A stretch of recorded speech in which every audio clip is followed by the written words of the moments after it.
देखिए, आज मैं ये कहना चाहती हूँ कि हम सभी भारत की जितनी भी पूरे संसार की नारियाँ हैं, वो इस जगत जननी जगदम्बे मैया का अंश हैं। हमारे सभी के अंदर अन्नपूर्णा, सरस्वती, लक्ष्मी, काली, सभी गुण माँ के अंश मौजूद रहते हैं। अब एक माँ या एक नारी जब बेटी बनती है, बेटी के बाद फिर एक पत्नी बनती है, पत्नी के बाद किसी की बहू बनती है और बहू बनने के बाद किसी की सास बनती है। पर सास बुरी क्यों होती है? ऐसा सास ने क्या कर दिया होता है कि जो केवल सास को ही हर चीज़ के लिए बुरा ठहरा दिया जाता है?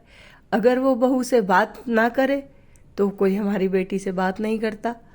अगर आपकी बेटी से कुछ गलती पर अगर टोक दिया जाए तो आप हमारी सास ताना मारती हैं। मतलब सास क्या करे, अपनी बहू को कैसे सिखाए?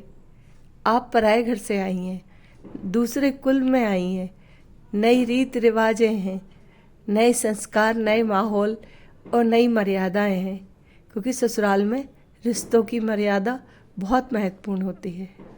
पर आजकल की बेटियां समझना नहीं चाहती, जबकि सब कुछ हर माँ बाप अपनी बेटियों को सब संस्कार देते हैं। पर पता है भूल कहाँ करते हैं? भूल वहाँ करते हैं कि वो अपनी बेटी के लिए एक शब्द कहकर उसका पूरा जीवन बर्बाद कर देते हैं। बेटा, चिंता मत करना, अगर तेरे घर वाले कुछ भी बोले ना, हमें बताना, तुझे डरने की ज़रूरत नहीं है। और अगर जॉब वाली हुई तो तू कमाऊ पूत है, तुझे किसी से क्यों डरना? तेरा मन जो करे वही करना, टाइम से अपना खाना खा लेना, टाइम से अपना सब काम करना, तुझे किसी से कोई डरने की ज़रूरत नहीं है। हम बैठे हैं ना, हम सब संभाल लेंगे। अरे क्या संभाल लोगे? ये तो सोचो कि उस बेटी को आप जीवन में आगे बढ़ने का मौका नहीं दे रहे, उसका जीवन नरक में डालने के लिए तैयार कर रहे हैं। जब वो ससुराल जाएगी वही सब काम करेगी, वही सब दिखाएगी, बताएगी, क्या असर पड़ेगा? चलो सास अलग हो गई, आप जॉब पर अकेली बाहर चली गई पति के साथ।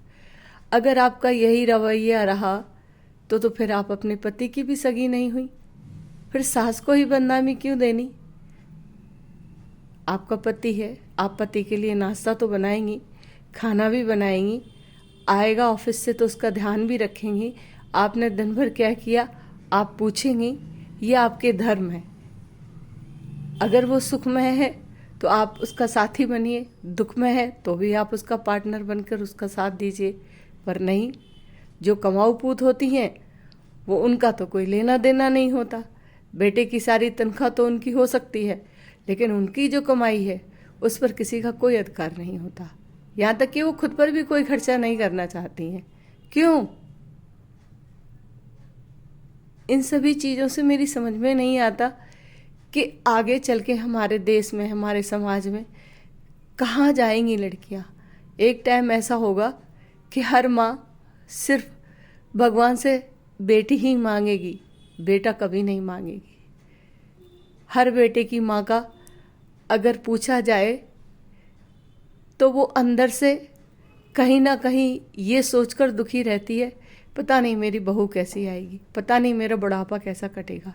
और जिसकी आ गई है उनसे पूछो कि सब कुछ देने के बाद भी, आप अलग भी कर दीजिए, उसके बाद भी अगर कंप्लेंट करेंगे, अगर कोई शिकायत होगी, सब सासू माँ के ऊपर।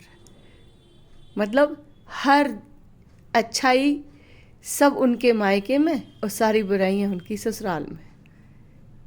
और ये सब करवाती हैं लड़की की माँ, और साथ में थोड़ा बहुत सपोर्ट करते हैं उनके पिताजी।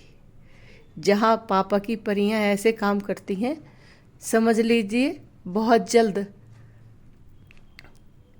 कहीं की नहीं रहती, ना फिर वो ससुराल की और ना मायके की। फिर उनका वही हाल होता है कि कोर्ट में जाकर अलग अलग रहती हैं, ना वो फिर सुहागिन रहती हैं और ना विधवा होती हैं। फिर वो उस मोड़ और पड़ाव पर खड़ी होती हैं जिन्हें जमाना कहता है अरे इसी में कोई खराबी होगी, तभी तो माँ ससुराल वालों ने छोड़ दिया। ऐसा क्यों? सोचिए, विचार करिए।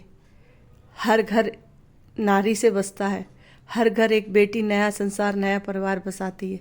फिर हर बेटी एक सी क्यों नहीं होती? क्यों उस बेटे के ही माता पिता को दोषी बना दिया जाता है? वृद्धा आश्रम में देखिए आप, बेटी की माँ कभी बेटी अपनी माँ को नहीं भेजेगी, सुनना भी पसंद नहीं करेगी, लेकिन बेटे की माँ के लिए मेरे से काम नहीं होता, मेरे से ये नहीं होता, संपत्ति ले लो, हर चीज़ ले लो सास से, लेकिन सास की सेवा का जब मौका है तो मुंह फेर लो। समझ में नहीं आता कि क्या करना चाहिए।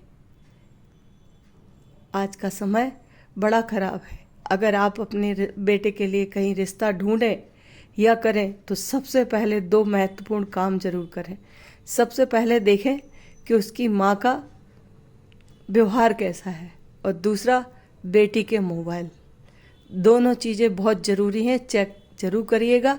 अगर आपको अपना परिवार खुशी और सुखी रखना है तो ये काम अवश्य करें। राधे राधे।